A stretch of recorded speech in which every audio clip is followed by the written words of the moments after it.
En los archivos notariales del estado de Guanajuato, entre legajos que nadie consulta desde hace más de un siglo, existe una carpeta de cartón reforzado con tela que lleva una anotación descolorida en el lomo. Expediente Villaseñor, incompleto.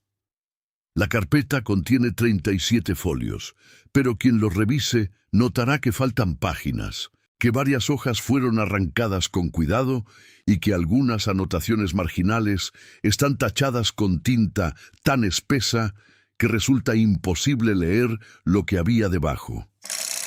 El expediente es todo cuanto sobrevivió de la investigación privada que emprendió el notario Tomás Ledesma en octubre de 1859, pocas semanas después de que los caminos comerciales de la provincia quedaran sembrados de carretas volcadas y postes telegráficos derribados por los enfrentamientos entre liberales y conservadores durante la Guerra de Reforma. Lo que Ledesma encontró en aquel otoño de polvo y pólvora no fue un delito de sangre, sino algo más incómodo para quienes lo rodeaban. Una mentira burocrática tan meticulosa que, durante casi una década, había permitido que personas vivas dejaran de existir oficialmente sin que nadie hiciera preguntas. La hacienda de Beneficio de Plata que pertenecía a Esteban Villaseñor se encontraba a unas 3 leguas al sureste de la capital provincial, en un valle estrecho donde el río Guanajuato se encajona entre laderas de Tepetate y Huizaches. Para llegar era preciso tomar el camino que salía por la Garita de Marfil, atravesar 2 lomeríos y desviarse a la altura de un antiguo acueducto que ya entonces estaba fuera de uso. La propiedad no era grande. Un patio de maniobras empedrado, 2 galerones donde se instalaban los molinos de arrastre, una pequeña capilla con el yeso descascarado y, en el extremo oriental, la casa principal, de una sola planta, con muros de adobe encalado y un corredor de columnas de cantera que daba sombra a las habitaciones. Detrás de la casa, una tapia de piedra seca separaba el huerto del monte bajo. En los días claros, desde la azotea se alcanzaba a ver el perfil de las minas de la Valenciana, al otro lado de la cañada. Esteban Villaseñor murió el 19 de septiembre de 1859, un jueves. Tenía 62 años.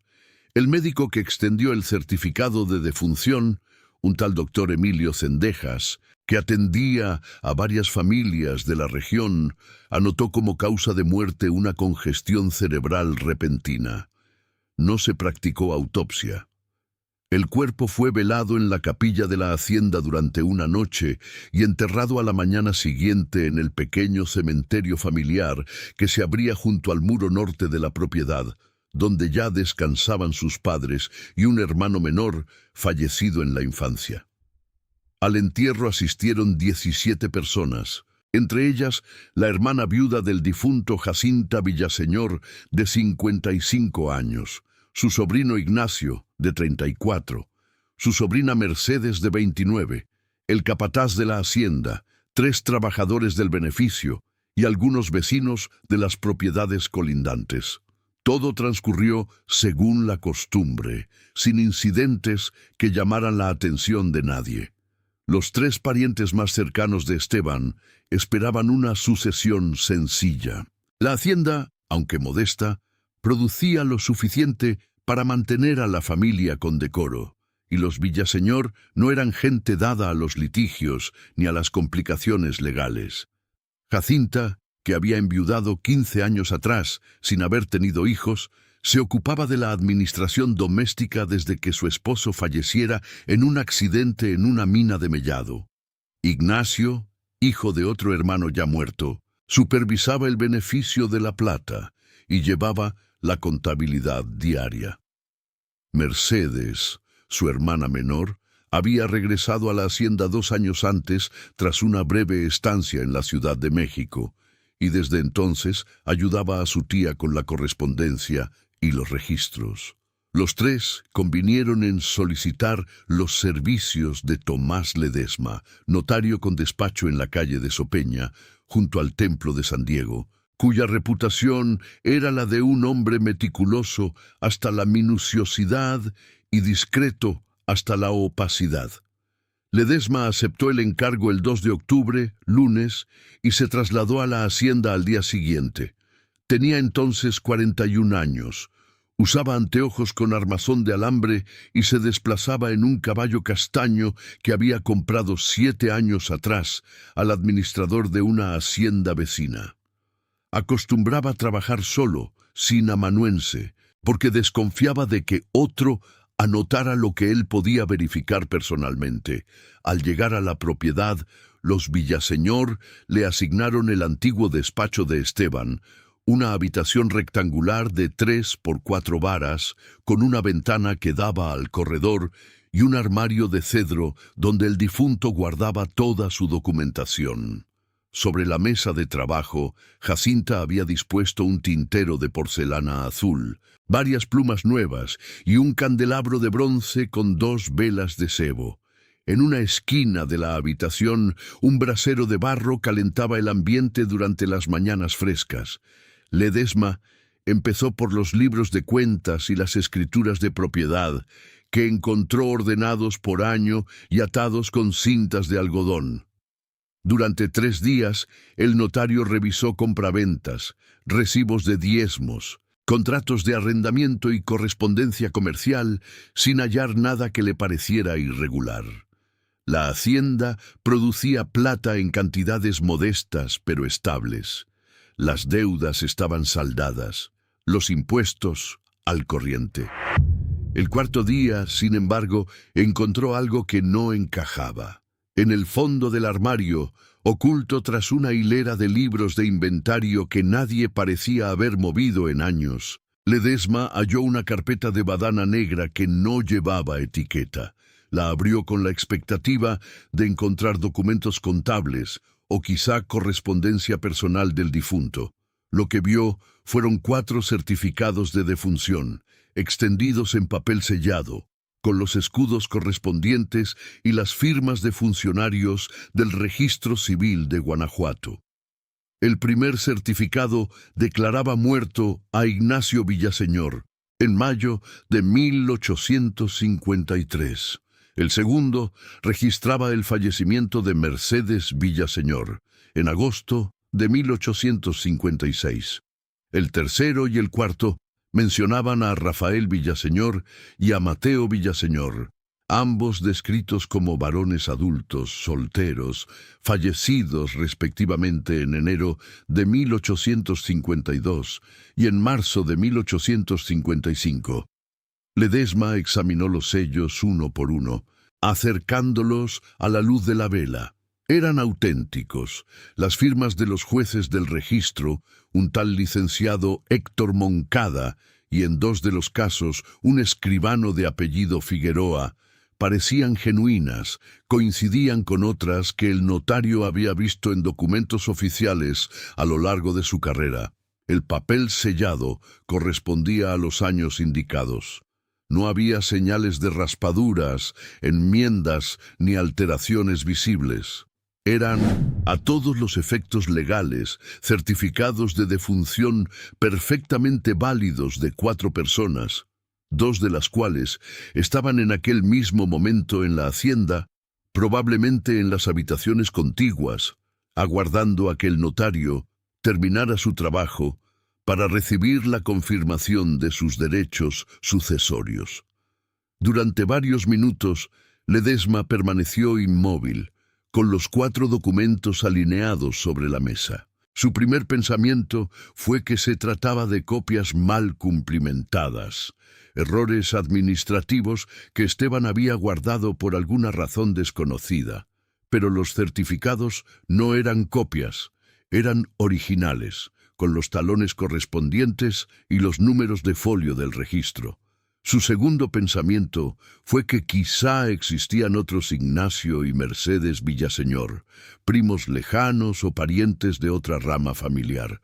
Sin embargo, no encontró otros certificados de ningún otro Villaseñor, solo esos 4, 2 vivos y 2 nombres desconocidos.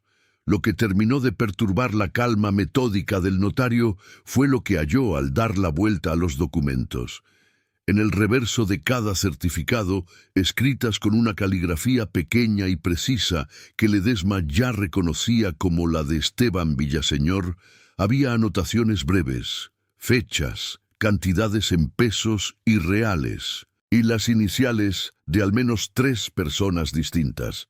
En el certificado de Ignacio, la anotación decía 12 de mayo de 1853, entregados 200 pesos a H.M., registrado en la misma fecha. En el de Mercedes, 29 de agosto de 1856, 150 pesos a J.F., escritura complementaria el 3 de septiembre. En los de Rafael y Mateo, las anotaciones eran más lacónicas. Enero de 1852, 300 pesos, R, en la casa de L. Y marzo de 1855, 250, M, permanece. El notario copió las anotaciones en su propio cuaderno de trabajo y guardó los certificados en la carpeta de Badana. Esa noche, de regreso en su despacho de la calle de Sopeña, los dejó bajo llave en un cajón de su escritorio. No mencionó el hallazgo a nadie. Durante los 2 días siguientes, continuó con el inventario como si nada hubiera ocurrido, revisando libros de salarios, recibos de compra de mercurio y azogue para el beneficio, y correspondencia con comerciantes de plata de la capital. Pero en cada pausa, en cada momento de silencio, su mente regresaba a las 4 anotaciones del reverso de los certificados y a las iniciales que parecían corresponder a funcionarios públicos. El 7 de octubre, viernes, Ledesma decidió hacer las primeras preguntas. Aprovechó que Jacinta había ido a la ciudad a comprar tela para unas cortinas y que Ignacio estaba en el patio supervisando la descarga de una remesa de mineral. Encontró a Mercedes en el corredor, sentada en una silla de tule, remendando un mantel. El notario se acercó con la carpeta bajo el brazo, se detuvo a una distancia prudente y preguntó si la señorita recordaba algún problema administrativo que la familia hubiera tenido con el registro civil en años anteriores. Mercedes levantó la vista del mantel con una expresión que Ledesma describiría después en sus notas como de completa extrañeza pero sin alarma. Negó saber de ningún problema. El notario insistió, sin mencionar los certificados. Preguntó si alguna vez había existido confusión con los nombres de los Villaseñor en documentos oficiales, si quizá había primos con los mismos nombres, o si el difunto Esteban había mencionado alguna vez dificultades con las autoridades. Mercedes volvió a negar, esta vez con un movimiento de cabeza más breve y una sonrisa que no llegó a los ojos. Dijo que su tío era muy ordenado con los papeles, que jamás había tenido litigios con nadie, y preguntó si el notario había encontrado algo que le preocupara. Ledesma respondió que no, que era una cuestión de rutina. Mercedes bajó la vista al mantel y no hizo más preguntas. Esa misma tarde, cuando Ledesma regresó al despacho de la hacienda para continuar con el inventario, encontró a Jacinta esperándolo en el corredor. La mujer, vestida de luto riguroso, con un chal negro sobre los hombros, lo hizo pasar a la habitación y cerró la puerta. Sin preámbulos, le dijo que Mercedes le había comentado las preguntas del notario. Ledesma percibió en su tono una mezcla de irritación y cautela. Jacinta le explicó que su hermano Esteban había sufrido episodios de confusión mental en los últimos 3 o 4 años de su vida, que en ocasiones desvariaba, que escribía notas sin sentido y que guardaba papeles que no correspondían a ningún trámite real. Atribuyó estos episodios a la edad, al exceso de trabajo y a las preocupaciones por la inestabilidad de los caminos durante la guerra. Dijo que si Ledesma había encontrado algo extraño entre los papeles, lo más probable era que se tratara de borradores o anotaciones que su hermano había hecho en momentos de ofuscación y que carecían de valor legal. Ledesma escuchó sin interrumpir. Cuando Jacinta terminó, él se limitó a asentir y a decir que tomaría nota de sus observaciones. No mencionó los certificados de defunción, pero aquella noche, de vuelta en su despacho, escribió en su cuaderno una frase que revela su estado de ánimo. La señora Villaseñor ha ofrecido una explicación antes de que yo formulara una acusación. Esto, en mi experiencia, rara vez es buena señal. Al día siguiente, sábado 8 de octubre, fue Ignacio quien abordó al notario. Lo encontró a la hora del almuerzo, en el comedor de la hacienda, y se sentó frente a él con un plato de frijoles que apenas tocó. Ignacio era un hombre corpulento, de manos grandes y modales bruscos que contrastaban con la delicadeza de su tía y la reserva de su hermana. Hablaba con frases cortas, como quien da órdenes a los trabajadores del beneficio, y miraba directamente a los ojos cuando se dirigía a alguien. Esa mañana, sin embargo, su tono era distinto, más pausado, casi conciliador. Dijo que su tía le había comentado las inquietudes del notario, y que quizá él podía aclarar la situación. Según Ignacio, los documentos que Ledesma hubiera encontrado formaban parte de un antiguo expediente contable que su tío Esteban había ideado para proteger el patrimonio familiar durante los años más duros de la crisis de la plata, hacia 1852 o 53. Explicó que en aquella época varios acreedores habían intentado embargar propiedades de los Villaseñor, y que Esteban había recurrido a ciertas maniobras administrativas para preservar las tierras. Todo, insistió Ignacio, había sido perfectamente legal. Su tío conocía a funcionarios del registro, había pagado los derechos correspondientes y los expedientes se habían archivado sin mayor trascendencia.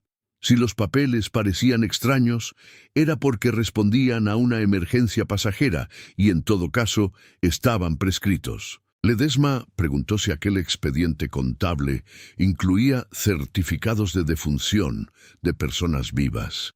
Ignacio vaciló.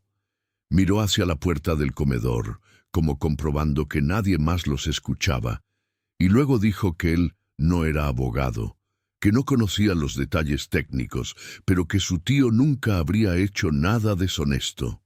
Añadió que aquellos eran tiempos revueltos, que con la guerra civil desangrando al país, las autoridades tenían preocupaciones más urgentes que revisar papeles viejos de una familia de provincia. Y luego, bajando la voz, dijo algo que Ledesma anotó palabra por palabra. Mi tío está muerto, mi tía es una mujer mayor, mi hermana y yo solo queremos seguir adelante. No vamos a litigar por nada. Cobre sus honorarios y archívelo todo. Esa noche, en la soledad de su despacho, el notario se encontró ante una disyuntiva. Por un lado, estaban los certificados, las anotaciones en el reverso, las iniciales de funcionarios y las sumas de dinero. Por otro, las explicaciones sucesivas de la familia. La confusión mental, el expediente contable, la conveniencia de archivar el asunto.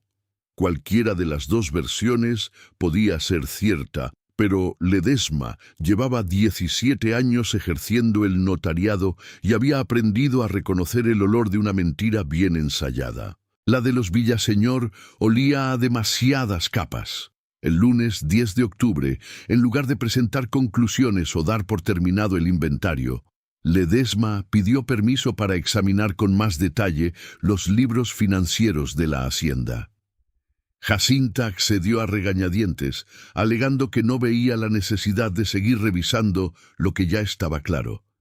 Pero el notario insistió con su cortesía habitual, y ella terminó cediendo. Durante los 5 días siguientes, Ledesma se encerró en el despacho desde las 8 de la mañana hasta las 6 de la tarde, saliendo apenas para comer algo en la cocina que compartía con los trabajadores.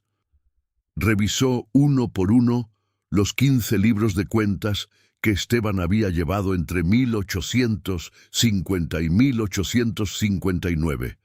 Fue entonces cuando descubrió la doble contabilidad. La contabilidad oficial ocupaba las páginas numeradas de cada libro y seguía un formato convencional: ingresos por venta de plata, gastos de operación del beneficio, salarios de los trabajadores, pagos de impuestos, donativos a la parroquia, compras de insumos.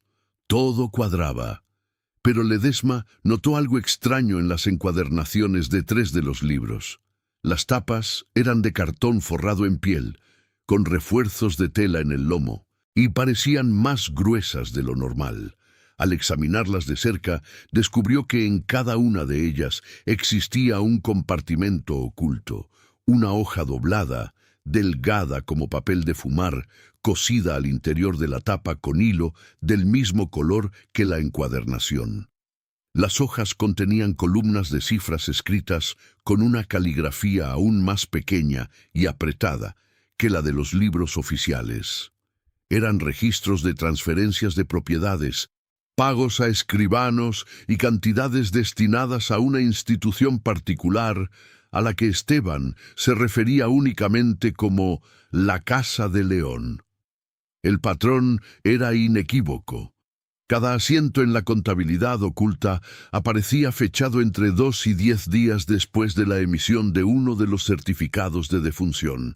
En mayo de 1853, 3 días después de la fecha del certificado de Ignacio, había un pago de 200 pesos a un tal H. y una transferencia de un terreno de labor en las afueras de Silao. En agosto de 1856, 5 días después del certificado de Mercedes, 150 pesos a JTF y el traspaso de una casa en el barrio de Pastita, en la capital. En enero de 1852, tras el certificado de Rafael, 300 pesos a la Casa de León y una propiedad en la jurisdicción de Romita. En marzo de 1855, después del certificado de Mateo, 250 pesos a la misma institución y la venta de unas tierras de pastoreo cerca de San Francisco del Rincón. Ledesma copió todo en su cuaderno. Luego se levantó. Fue hasta la ventana y permaneció un rato mirando el patio de la hacienda, donde Ignacio daba instrucciones a un trabajador junto a la pila de mineral. Los certificados de defunción no eran errores ni rarezas administrativas. Eran el mecanismo de una operación deliberada que había durado al menos 7 años. Lo que el notario necesitaba ahora era entender la lógica de aquella operación, y para eso requería hablar con alguien que hubiera conocido de cerca los negocios de Esteban Villaseñor sin ser parte de la familia. El nombre de Sebastián Ortega aparecía repetidamente en los libros de salarios entre 1848 y 1857. Figuraba como administrador, con un sueldo superior al de cualquier otro empleado de la hacienda, y su firma acompañaba varios de los asientos de la contabilidad oficial. En 1857, sin embargo, su nombre desaparecía de los registros sin explicación. Ledesma preguntó discretamente al capataz, un hombre de edad indefinida llamado Rosalío, que trabajaba en la hacienda desde antes de que Esteban la heredara. Rosalío le dijo que Ortega se había marchado hacía 2 años, después de una discusión con el patrón cuyo motivo nunca se aclaró, y que ahora vivía en la ciudad de Guanajuato, en una casa modesta cerca del templo de Belén, donde trabajaba como administrador de unas casas de alquiler. El notario localizó a Sebastián Ortega el 19 de octubre. Era un hombre de 48 años, delgado, de cabello entrecano y manos sorprendentemente cuidadas para alguien que había pasado la mayor parte de su vida en haciendas de beneficio. Vivía solo, en una habitación de alquiler con una ventana que daba a un callejón estrecho y húmedo. Sobre una mesa cubierta con un tapete de ixtle, Ortega tenía un tintero, varias plumas, una pila de libros de cuentas y una fotografía enmarcada de una mujer joven que Ledesma supuso era su esposa fallecida. El ex administrador lo recibió con desconfianza al principio, pero la mención de los Villaseñor pareció despertar en él una mezcla de resentimiento y alivio, como si llevara tiempo esperando que alguien hiciera aquellas preguntas. Ortega contó lo que sabía en un orden casi cronológico, como si hubiera ensayado mentalmente el relato. A principios de la década de 1850, la hacienda de los Villaseñor había estado al borde de la quiebra. La producción de plata había caído, los costos del mercurio para el beneficio de patio se habían disparado, y varios acreedores exigían el pago de deudas contraídas durante los años anteriores. Esteban Villaseñor, que hasta entonces había sido un propietario prudente, se encontró ante la posibilidad real de perder las tierras que su padre y su abuelo habían acumulado a lo largo de 3 generaciones. Fue entonces, según Ortega, cuando descubrió una fisura en el sistema legal. En aquellos años, explicó el ex administrador, el registro civil de Guanajuato atravesaba un período de desorganización crónica. La guerra civil intermitente, los cambios de gobierno y la escasez de personal cualificado habían convertido los archivos en un laberinto donde los documentos se extraviaban con frecuencia y los trámites podían demorarse meses. Además, ciertos funcionarios del registro estaban dispuestos a agilizar expedientes a cambio de compensaciones que nadie llamaba sobornos, pero que todos entendían como tales. Esteban averiguó que era posible declarar legalmente muerta a una persona viva si se contaba con la colaboración de un médico que extendiera un certificado de defunción falso y de un juez del registro que lo inscribiera sin hacer preguntas.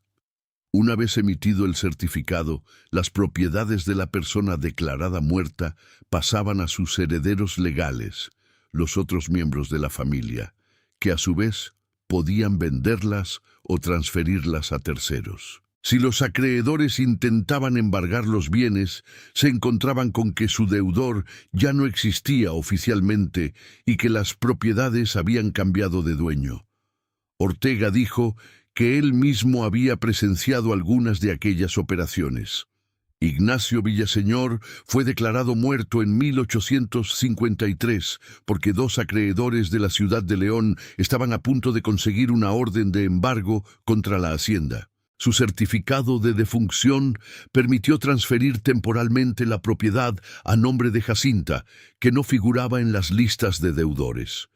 Una vez que pasó el peligro, una nueva escritura devolvió la hacienda a Ignacio, aunque con ligeras variaciones en la descripción de los linderos que hacían difícil para los acreedores demostrar que se trataba de la misma propiedad. Mercedes fue declarada muerta 3 años después, en 1856, por razones similares. Una deuda que su padre, el difunto hermano de Esteban, había contraído antes de morir y que ahora amenazaba una casa que Mercedes poseía en el centro de la capital. El notario escuchó todo esto sin mostrar sorpresa. Cuando Ortega hizo una pausa, Ledesma sacó de su carpeta los certificados de Rafael y Mateo Villaseñor y los puso sobre la mesa. Preguntó quiénes eran esos hombres. Ortega los miró, tomó el certificado de Rafael, lo examinó a la luz de la vela y lo dejó sobre la mesa con un gesto de cansancio. Dijo que aquellos 2 nombres eran la verdadera razón por la que él había abandonado la hacienda. Rafael y Mateo Villaseñor eran hermanos de Esteban y de Jacinta, los dos mayores de los cuatro. Durante años, explicó Ortega, la historia oficial de la familia había sido que ambos habían muerto jóvenes, uno de fiebre tifoidea y el otro en un accidente en una mina de Zacatecas. Los hijos de los trabajadores de la hacienda crecieron escuchando esas versiones, y los propios Ignacio y Mercedes las repetían como un hecho establecido. Pero la verdad era otra. Rafael y Mateo estaban vivos. En 1851, después de casi 20 años de ausencia, ambos habían regresado a Guanajuato para reclamar su parte de la herencia paterna, que Esteban había administrado en solitario desde la muerte del padre, ocurrida en 1833. El conflicto estalló casi de inmediato. Rafael el mayor exigió la división de las tierras de labor que el padre había dejado en la jurisdicción de Romita. Mateo, más conciliador al principio, pidió una compensación económica por los años en que no había recibido rentas. Esteban se negó a ambas cosas. Argumentó que los hermanos habían abandonado la propiedad familiar voluntariamente, que durante décadas nadie se había ocupado de aquellas tierras y que su propio trabajo era lo que las había mantenido productivas. Las discusiones se prolongaron durante meses y llegaron a oídos de los vecinos, de los trabajadores y hasta del párroco del pueblo más cercano. Ortega recordaba haber visto a Rafael, una tarde de agosto de 1851, gritando en el patio de la hacienda que recurriría a los tribunales si su hermano no cedía. Los tribunales no llegaron a intervenir. En enero de 1852, Rafael Villaseñor fue declarado oficialmente muerto. Ortega explicó lo que sabía de aquella operación. Esteban y Jacinta habían convencido a las autoridades locales de que sus hermanos mayores sufrían trastornos mentales que los incapacitaban para administrar propiedades. Para respaldar esta afirmación, recurrieron a un médico de León, cuyo nombre Ortega no quiso revelar, pero del que dijo que era conocido por colaborar con familias acomodadas en asuntos delicados. El médico extendió informes que describían a Rafael y Mateo como personas incapaces de valerse por sí mismas, propensas a episodios de violencia y sin discernimiento para tomar decisiones legales. Con esos informes, Esteban solicitó la curatela de ambos hermanos y consiguió que un juez los declarara inhábiles. Una vez anulada su capacidad legal, los ingresó en una institución privada a las afueras de León, una casa de reposo administrada por un antiguo conocido suyo, llamado don Anselmo Peralta, y luego, con la colaboración de los mismos funcionarios del registro que ya habían intervenido en otras operaciones, registró sus defunciones. Oficialmente, Rafael y Mateo Villaseñor murieron en 1852 y 1855, respectivamente. En la práctica, permanecieron encerrados en aquella institución, sin que nadie fuera de la familia supiera de su existencia. Ortega dijo que él se había enterado de todo esto casi por casualidad. En 1856, revisando unos recibos de gastos de la hacienda, encontró un pago mensual de 40 pesos a la Casa de León y preguntó a Esteban de qué se trataba. El patrón, quizá cansado de mentir, le contó la verdad. Ortega, que había trabajado para los Villaseñor durante más de 20 años y que sentía un afecto genuino por la familia, quedó horrorizado.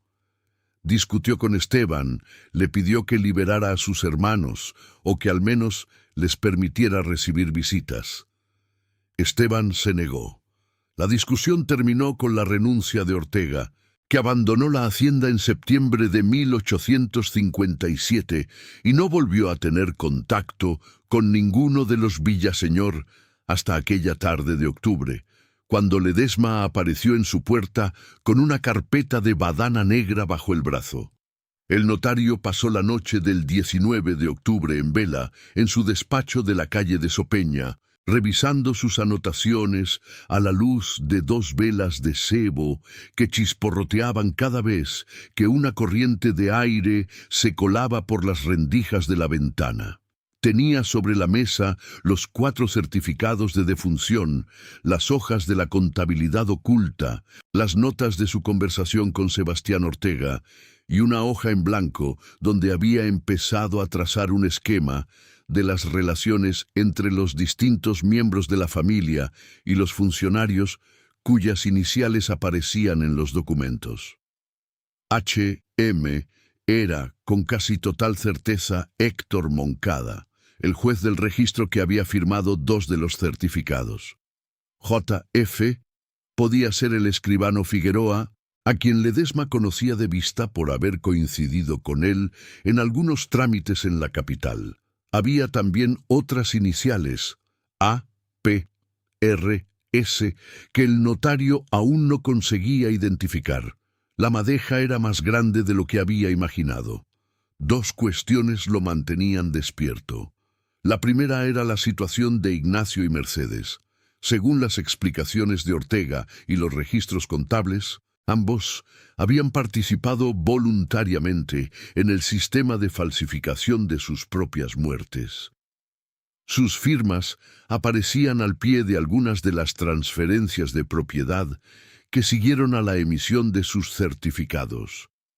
Ignacio, en particular, había rubricado la venta de un terreno en Silao apenas 2 semanas después de su supuesta muerte en 1853. No eran, por tanto, víctimas inocentes de las maquinaciones de su tío. Eran cooperadores necesarios, aunque tal vez no plenamente informados del alcance de lo que su familia había hecho con Rafael y Mateo. La segunda cuestión era la naturaleza exacta de la Casa de León, la institución donde los 2 hermanos mayores habían sido recluidos. Ledesma calculó que Mateo, el menor de los 2, debía de tener ahora alrededor de 58 años. Si las fechas de los certificados no eran inventadas, y el notario empezaba a sospechar que, en el caso de Rafael, la muerte real sí había ocurrido en algún momento reciente, Mateo podía seguir vivo. Esa posibilidad cambió la dirección de la investigación. Hasta entonces, Ledesma había trabajado como un notario que examina documentos. Su tarea era verificar la autenticidad de los papeles y, en todo caso, informar a las autoridades si encontraba irregularidades. Pero la existencia de un hombre encerrado durante 7 años en una institución privada, declarado muerto en los registros oficiales y mantenido en aislamiento por su propia familia, convertía el caso en algo que ya no podía resolverse con un informe notarial. El 21 de octubre, viernes, Ledesma emprendió el viaje a León. Salió al amanecer en su caballo castaño por el camino real que bordeaba la sierra de Santa Rosa. El trayecto duraba unas 7 horas, atravesando una sucesión de lomeríos cubiertos de mezquites y nopaleras, con el perfil de las montañas recortándose a lo lejos contra un cielo que aquella mañana amaneció despejado. El notario hizo una parada breve en una venta del camino, donde tomó un plato de frijoles y un jarro de pulque, y llegó a la ciudad de León a media tarde. Buscó alojamiento en una posada cerca de la plaza principal, una casa de 2 pisos con un patio interior lleno de macetas, y dedicó el resto de la tarde a hacer averiguaciones discretas sobre la institución que los libros de Esteban llamaban la Casa de León. No era fácil encontrar información. La ciudad estaba alborotada por las noticias de la guerra. 2 semanas antes, las tropas conservadoras del general Miramón habían librado un combate en las cercanías de Silao, y aunque la calma parecía haberse restablecido en la región, los ánimos seguían alterados y la gente desconfiaba de los forasteros que hacían demasiadas preguntas.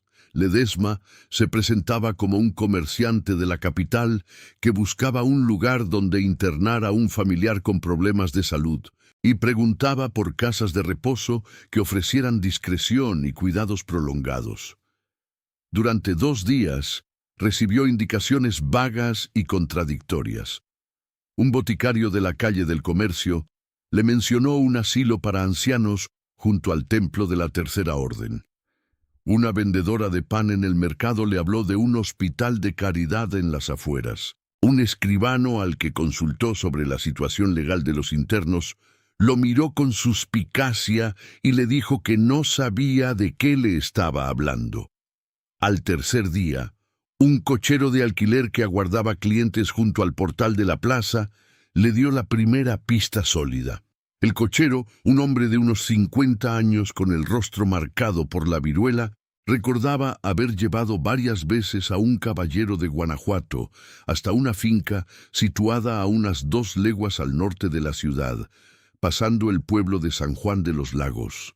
La finca, dijo, era grande, de muros altos, con una sola puerta de acceso y ventanas siempre cerradas. No tenía placa ni nombre visible, pero en la comarca la llamaban la casa de don Anselmo. El cochero no sabía quién era don Anselmo ni qué clase de negocio regentaba, pero recordaba que siempre que llevaba a aquel caballero, un hombre mayor, de barba cana, vestido con levita oscura, éste le pedía que esperara junto al portón y no se moviera del pescante. Una vez, dijo el cochero, había oído gritos que venían del interior de la finca, pero el caballero le había ordenado que arrancara el carruaje y no se detuviera hasta llegar a la ciudad. Ledesma anotó mentalmente la descripción del caballero. Hombre mayor, barbacana, levita oscura. Coincidía con lo que se sabía del aspecto de Esteban Villaseñor en sus últimos años. El notario pagó al cochero un peso por la información, y a la mañana siguiente se puso en camino hacia la finca. La casa de don Anselmo ocupaba un terreno de aproximadamente 1 hectárea en una zona semirural, donde se alternaban los campos de maíz con las huertas de aguacate y los baldíos cubiertos de huizaches. El muro exterior era de adobe encalado, de unos 3 metros de altura, rematado con fragmentos de vidrio incrustados para disuadir a posibles intrusos. Sobre la única puerta de acceso, un portón de madera de mezquite reforzado con herrajes de hierro, colgaba un farol de aceite que en aquel momento estaba apagado. No había timbre ni aldaba a la vista. Ledesma golpeó el portón con los nudillos y esperó. Pasaron varios minutos sin que nadie respondiera. Volvió a golpear, esta vez con más fuerza. Al fin, una mirilla se abrió a la altura de los ojos y una voz de mujer preguntó qué deseaba. El notario repitió su historia. Era un comerciante de Guanajuato.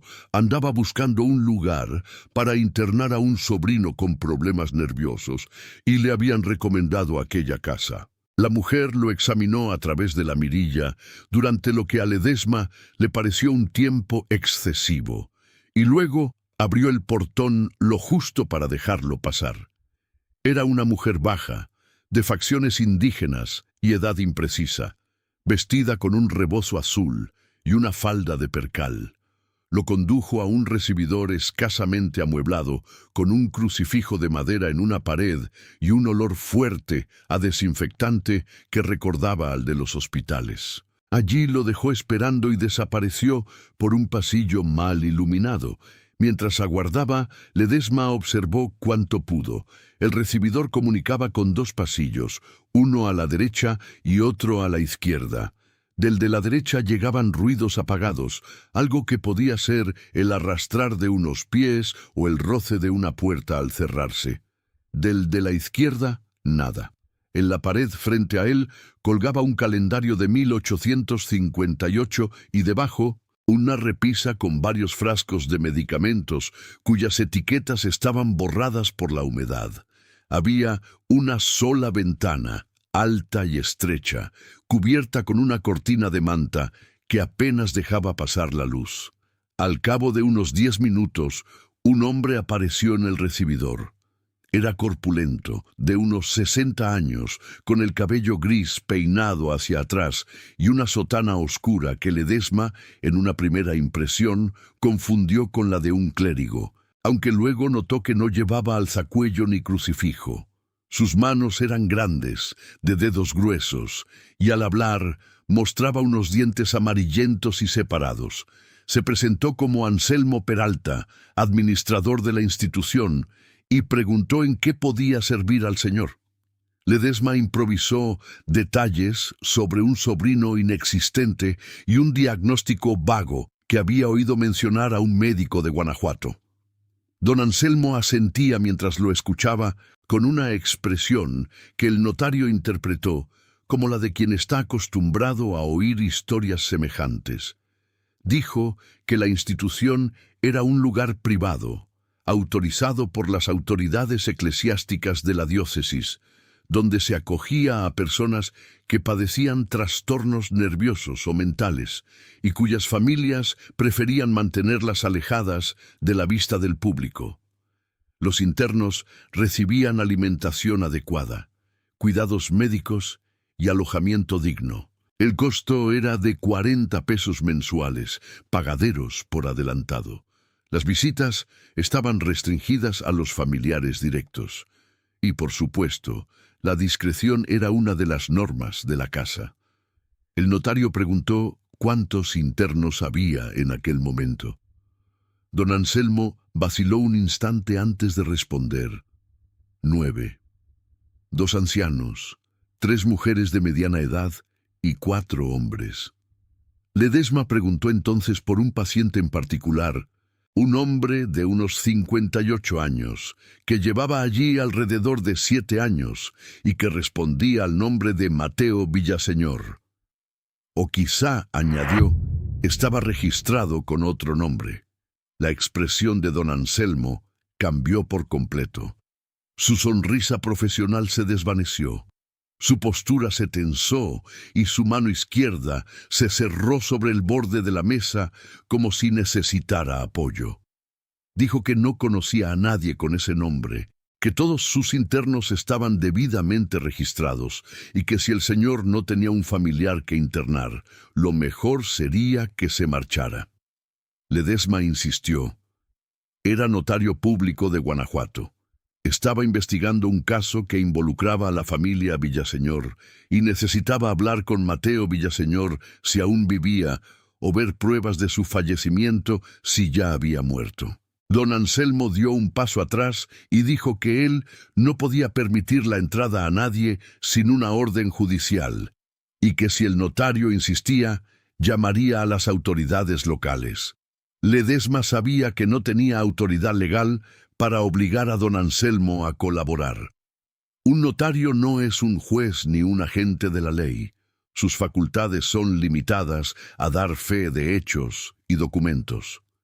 Pero también sabía que don Anselmo estaba asustado y que el miedo podía ser más eficaz que cualquier orden judicial.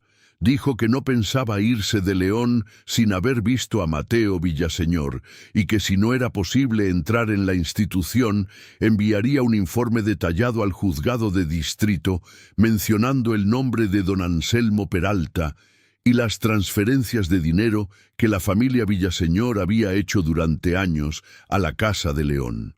Añadió que en tiempos de guerra, cualquier acusación de mantener personas encerradas contra su voluntad podía atraer la atención de ambos bandos y que ni los liberales ni los conservadores eran especialmente indulgentes con esos asuntos. Don Anselmo se quedó en silencio.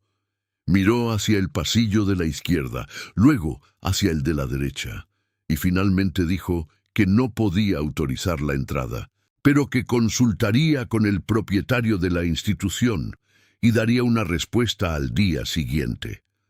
Ledesma aceptó, pero antes de retirarse pidió algo más, que le permitieran ver, aunque fuera desde fuera, el lugar donde estaban alojados los internos. Solo echar un vistazo, dijo, para hacerse una idea de las condiciones. Don Anselmo dudó, pero finalmente accedió a acompañarlo hasta el patio interior, siempre que no se acercara a las habitaciones ni hablara con nadie. El patio era un espacio rectangular de unos 20 metros de largo por 10 de ancho, rodeado de arcadas de cantera que sostenían una galería superior.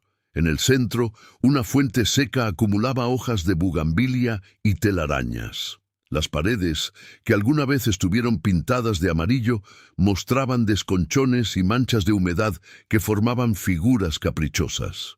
Bajo las arcadas, varias puertas permanecían cerradas. Una de ellas, la segunda a la izquierda, tenía un cerrojo exterior que llamó la atención del notario.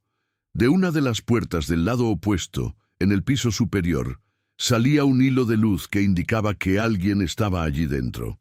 Ledesma se detuvo en el centro del patio y aguzó el oído. Oyó o creyó oír una voz de hombre que canturreaba algo en un tono monótono, sin palabras reconocibles. El sonido cesó casi de inmediato, como si quien canturreaba hubiera notado la presencia de extraños. Don Anselmo lo tomó del brazo y lo condujo de vuelta al recibidor.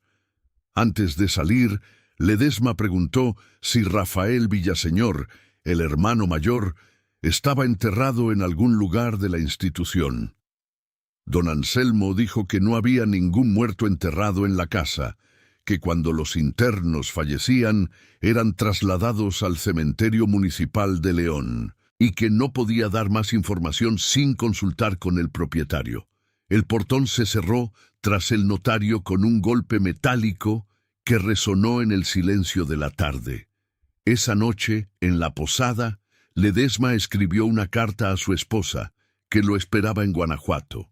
Era una carta breve, en la que apenas mencionaba el motivo de su viaje y se limitaba a decir que regresaría en 2 o 3 días. Pero en su cuaderno de trabajo anotó una reflexión más extensa. Lo que he visto hoy no es una casa de reposo, es un depósito de personas, hombres y mujeres enterrados en vida mientras el mundo exterior los da por muertos. Me pregunto, ¿cuántos de los internos de don Anselmo figuran en los registros civiles como fallecidos? Me pregunto también si alguien en algún momento intentó sacarlos de allí y fue silenciado. A la mañana siguiente, Ledesma regresó a la institución. Esta vez no lo recibió la mujer del rebozo, sino el propio don Anselmo, que lo esperaba en el recibidor con el rostro sombrío y un papel doblado en la mano. Dijo que el propietario de la institución le había autorizado a permitir una breve entrevista con uno de los internos, siempre que el notario se comprometiera a no revelar la ubicación de la casa ni los nombres de las personas allí alojadas. Ledesma aceptó.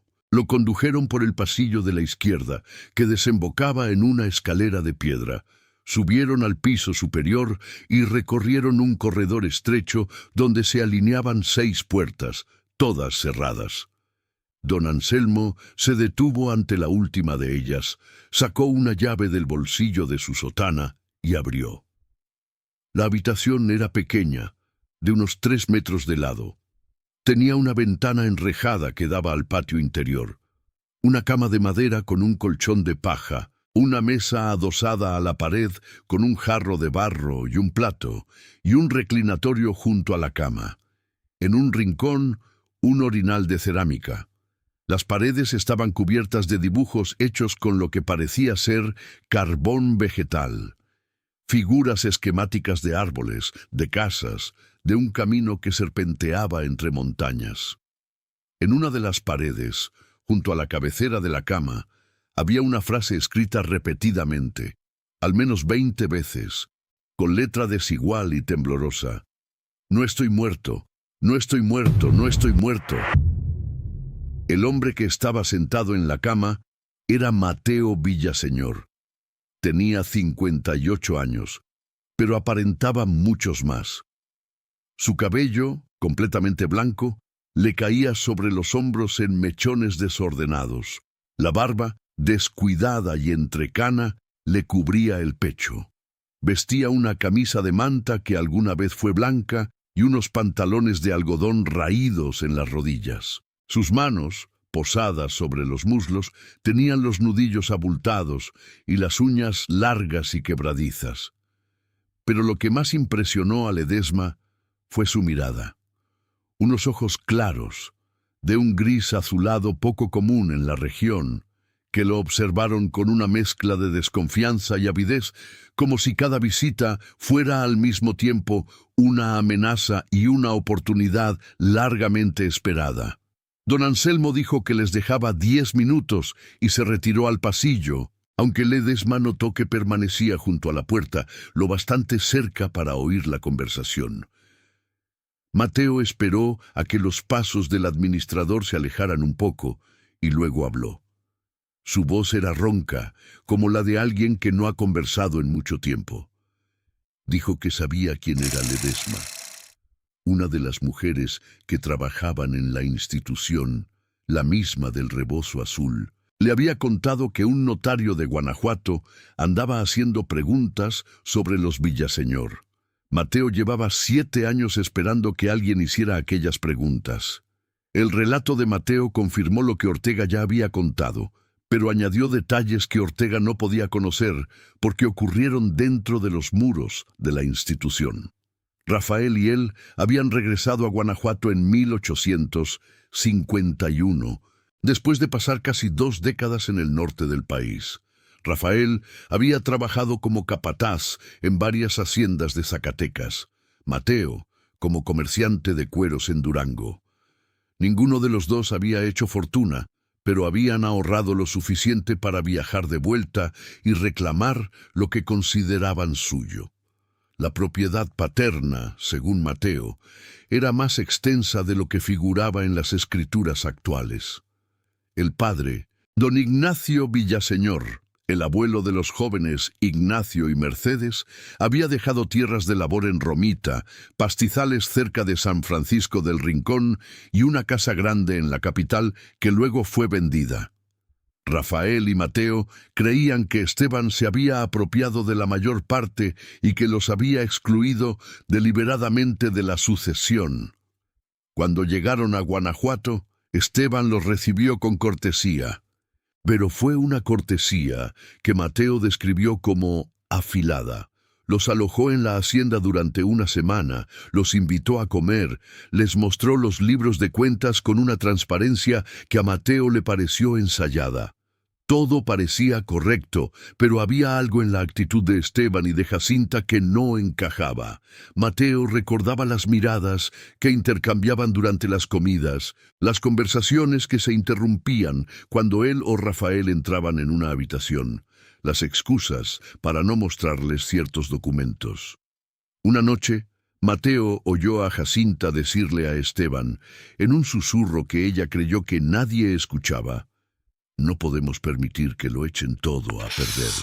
El resto del plan se desarrolló con rapidez.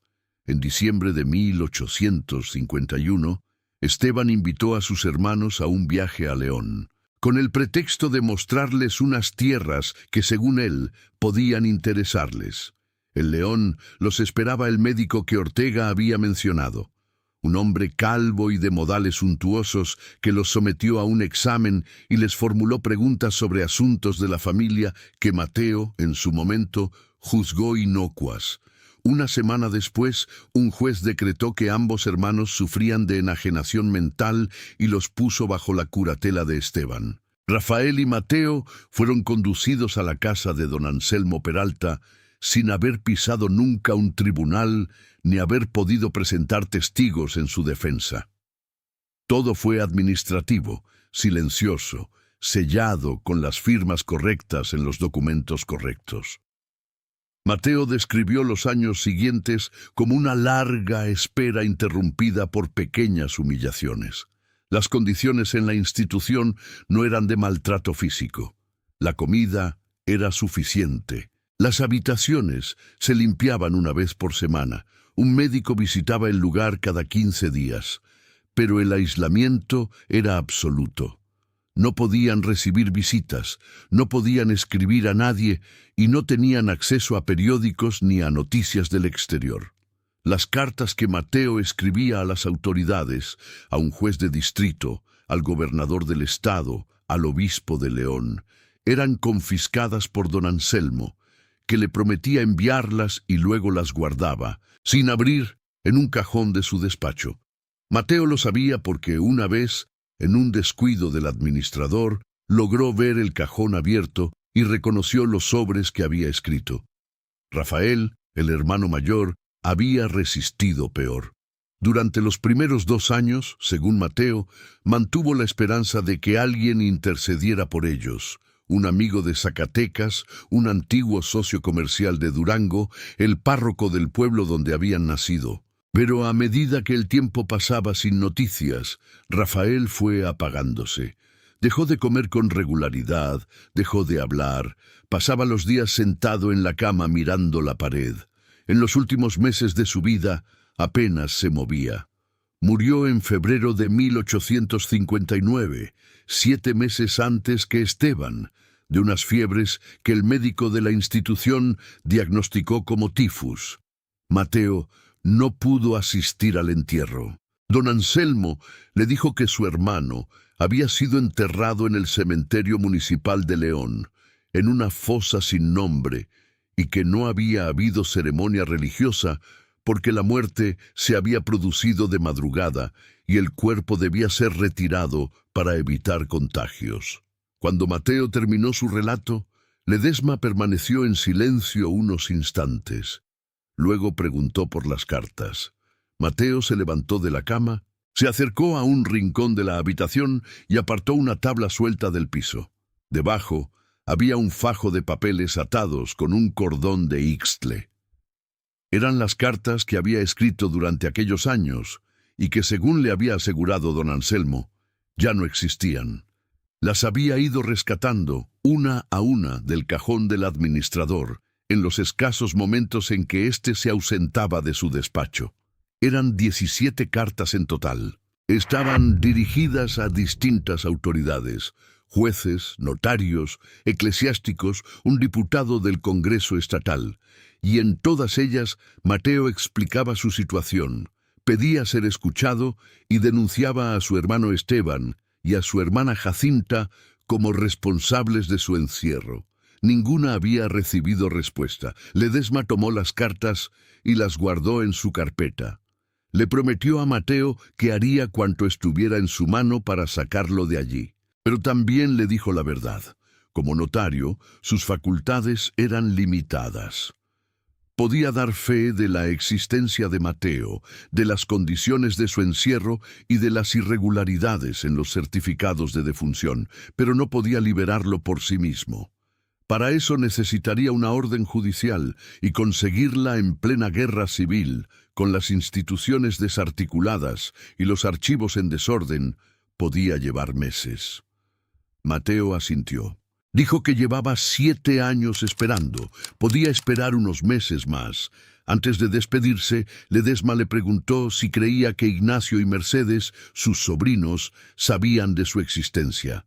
Mateo guardó silencio durante unos segundos y luego dijo algo que el notario anotó palabra por palabra. Ignacio vino una vez, en 1854. Se quedó en el recibidor. No entró a verme, pero yo lo vi desde la ventana del pasillo. Me vio a mí también, dio media vuelta y se fue. Así que sí, sabía. Mercedes no ha venido nunca, pero Jacinta le habrá contado. Siempre se lo cuentan todo entre ellos. Ledesma abandonó la institución con las cartas de Mateo en su carpeta y una determinación renovada. En las semanas siguientes, su investigación dio un giro hacia el interior de la familia Villaseñor. Ya no se trataba solo de documentos falsos y funcionarios corruptos.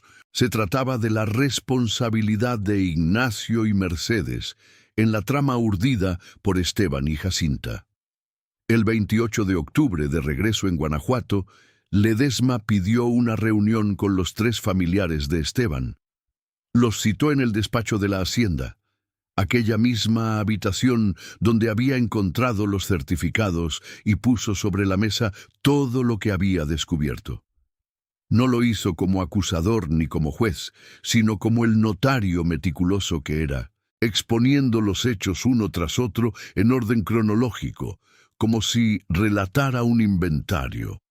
Los certificados de defunción falsos, la doble contabilidad, los pagos a funcionarios, la institución de León, el encierro de Rafael y Mateo, la visita de Ignacio en 1854.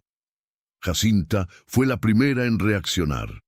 Su rostro, habitualmente sereno, se contrajo en una mueca que oscilaba entre la furia y el desprecio. Dijo que Ledesma había traicionado la confianza de la familia, que se había excedido en sus funciones, que él no era nadie para juzgar lo que los Villaseñor habían hecho para sobrevivir. Su hermano Esteban, insistió, no era un criminal. Era un hombre acorralado por los acreedores, por las guerras, por los impuestos abusivos, que había hecho lo necesario para proteger el patrimonio que su padre y su abuelo habían construido con esfuerzo. Rafael y Mateo habían abandonado a la familia. Se habían ido al norte sin preocuparse por la hacienda ni por los hermanos que se quedaron, y cuando regresaron décadas después pretendiendo reclamar lo que no les correspondía, Esteban simplemente se defendió. No los mató, dijo Jacinta, les dio un techo, comida y cuidados. Si los declararon muertos, fue porque la ley no ofrecía otra solución. Ignacio adoptó una posición más defensiva. Admitió haber firmado documentos, pero alegó que no conocía todos los detalles. Dijo que su tío Esteban le había explicado que las maniobras eran temporales y necesarias, que los certificados de defunción de Rafael y Mateo eran parte del mismo sistema que lo había protegido a él y a Mercedes, y que él nunca había imaginado que sus tíos estuvieran encerrados en una institución contra su voluntad. Cuando Ledesma le recordó la visita de 1854, Ignacio bajó la cabeza y dijo que aquel día había ido a la institución con la intención de ver a sus tíos, pero que don Anselmo le había dicho que ambos estaban demasiado enfermos para recibir visitas y que era mejor no alterarlos. Si había visto a Mateo desde la ventana, fue un instante, una sombra, y no supo cómo reaccionar. Mercedes fue la última en hablar. Durante toda la reunión había permanecido en silencio, sentada en una silla junto a la ventana, con las manos entrelazadas sobre el regazo y la mirada fija en un punto indeterminado de la pared. Cuando finalmente tomó la palabra, su voz era apenas un susurro. Dijo que ella sí sabía de la existencia de Rafael y Mateo. Lo había sabido desde 1853, cuando encontró por casualidad una carta que Jacinta había dejado sobre la mesa del comedor. Era una carta de don Anselmo Peralta, en la que informaba a la familia de que Rafael había sufrido un episodio de agitación y pedía instrucciones sobre si debían aumentar la dosis de láudano que se le administraba. Mercedes dijo que había confrontado a su tía y que Jacinta le había explicado la situación a su manera. Los dos hermanos eran una amenaza para la estabilidad financiera de la familia, estaban bien atendidos y, en todo caso, el asunto no era de su incumbencia. Tenía 23 años entonces, no supo qué hacer, creyó lo que le dijeron, o, más exactamente, eligió creerlo, porque la alternativa, denunciar a su propia familia, enfrentarse a su tía y a su hermano, sumir la hacienda en un escándalo público, le parecía imposible. Ledesma la escuchó sin interrumpirla. Cuando Mercedes terminó, él dijo que no le correspondía juzgar las decisiones que los Villaseñor habían tomado, pero que su deber como notario era informar a las autoridades de lo que había descubierto. La reunión terminó sin acuerdo. Jacinta se retiró a su habitación sin despedirse. Ignacio salió al patio y se quedó un buen rato mirando los galerones del beneficio, con las manos en los bolsillos y una expresión que Ledesma no pudo descifrar. Mercedes se quedó unos minutos más en el despacho como si quisiera añadir algo, pero finalmente recogió su chal. Le dirigió al notario una mirada que él describiría después como de alivio extraño, como quien se quita un peso que ha llevado demasiado tiempo, y se fue. El escándalo nunca llegó plenamente a los tribunales. En noviembre de 1859, cuando Ledesma presentó su informe ante el juzgado de distrito de Guanajuato, las autoridades estaban demasiado ocupadas con la guerra como para prestar atención a un caso de falsificación documental ocurrido en una hacienda de provincia. Varios de los funcionarios implicados en la emisión de los certificados falsos, entre ellos Héctor Moncada y el escribano Figueroa, habían dejado sus cargos en los meses anteriores y se habían trasladado a otras ciudades, aprovechando la inestabilidad administrativa para borrar sus rastros. Los archivos del registro civil correspondientes a aquellos años estaban incompletos, y en algunos casos las páginas que deberían contener las inscripciones originales de las defunciones habían sido arrancadas o mostraban tachaduras que hacían imposible reconstruir lo ocurrido. Don Anselmo Peralta, por su parte, cerró la institución de León en diciembre de 1859 y abandonó la ciudad sin dar explicaciones. Los internos que permanecían en ella fueron trasladados a un hospital de caridad de la capital y los registros de ingresos y fallecimientos desaparecieron junto con su administrador. Cuando Ledesma quiso localizarlo para interrogarlo formalmente, ya no estaba. Alguien le dijo que se había ido al puerto de Veracruz. Alguien más, que había cruzado la frontera hacia Texas. Ninguna de las dos versiones pudo confirmarse. Mateo Villaseñor recuperó la libertad en enero de 1860, después de que un juez de distrito accediera a revisar su caso ante las pruebas presentadas por Ledesma y ante la ausencia de oposición por parte de la familia. Sin embargo, la justicia que obtuvo fue parcial. Pudo demostrar que estaba vivo, pero no consiguió que se le restituyera la mayor parte de las propiedades que Esteban había transferido a nombre de otros familiares o vendido a terceros durante los años de su encierro. Recibió una compensación modesta, una pequeña casa en el barrio de Pastita, en la capital, y una parcela de tierra de labor cerca de Romita, y abandonó Guanajuato en febrero de 1860, pocas semanas después de su liberación. Se trasladó a la ciudad de San Luis Potosí, donde vivió hasta su muerte, ocurrida en 1872, según consta en un acta de defunción, esta vez auténtica. Ignacio Villaseñor vendió su participación en la hacienda de beneficio en marzo de 1860 a un comerciante de plata de la capital, por una suma inferior a su valor real.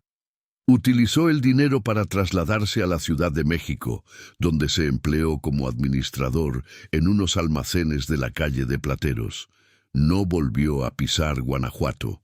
Murió en 1881, soltero y sin descendencia, en una casa de huéspedes del rumbo de San Cosme. Mercedes Villaseñor se trasladó a Querétaro en abril de 1860, apenas un mes después de que su hermano vendiera la hacienda. Allí se empleó como institutriz en la casa de una familia acomodada, los Echeverría, y con el tiempo abrió una pequeña escuela para niñas en el centro de la ciudad. Según los testimonios recogidos años después por un investigador que intentó reconstruir la historia de los Villaseñor, Mercedes no volvió a mencionar a su familia en público. Quienes la conocieron en Querétaro la describían como una mujer reservada, competente y amable, pero propensa a largos silencios y a un cierto ensimismamiento que sus alumnas atribuían a la melancolía. Murió en 1896, a los 66 años. Jacinta Villaseñor fue la única que permaneció en la antigua propiedad familiar, después de que Ignacio vendiera su parte y Mercedes se marchara a Querétaro. Ella continuó viviendo en la casa principal de la hacienda, asistida por una criada y un mozo de cuadra. La propiedad fue deteriorándose gradualmente. Los galerones del beneficio quedaron vacíos, los molinos de arrastre se oxidaron, el pozo del patio se cegó. Los vecinos de las propiedades colindantes comentaban que en las noches de invierno se veía una sola luz encendida en una de las ventanas de la casa. Jacinta murió en enero de 1867, 8 años después que su hermano Esteban. Su acta de defunción, la última que se inscribió en el registro civil con el apellido Villaseñor en aquella jurisdicción, fue perfectamente legal. Tomás Ledesma conservó copias de los 4 certificados de defunción falsos y de parte de la correspondencia de Mateo Villaseñor durante el resto de su vida. En 1862, cuando las condiciones políticas del país permitieron cierta reorganización de los archivos notariales, intentó que su informe fuera incluido en el expediente oficial del caso, pero las autoridades se lo impidieron alegando defectos de forma. El expediente quedó trunco, archivado en un legajo que nadie volvió a solicitar. Ledesma falleció en 1879 en su casa de la calle de Sopeña y sus herederos donaron parte de su documentación al Archivo Municipal de Guanajuato, donde permanece, lo que queda de ella, en la misma carpeta de cartón reforzado con tela que lleva la anotación Expediente Villaseñor, incompleto.